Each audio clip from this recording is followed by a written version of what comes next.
Сәлем құрметті көрермен, арнамызға қош келдіңіз. Видео астында бір ғаналық түймесін басуды ұмытпаң. Қазақстан халық артистерінің үстемақысы 2 есе артады. Министрлік 3 жылға 16,5 миллион теңге сұрап отыр. Үстемақы қазір базалық лауазымдық жалақының 50%-ін құрайды.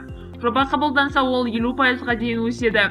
Мәдениет және спорт министрлігі Қазақстанның халық артисі құрметті атағы үшін берілетін үстемақы мөлшерін базалық лауазымдық жалақының 100% мөлшеріне дейін өсіруді жоспарлап отыр.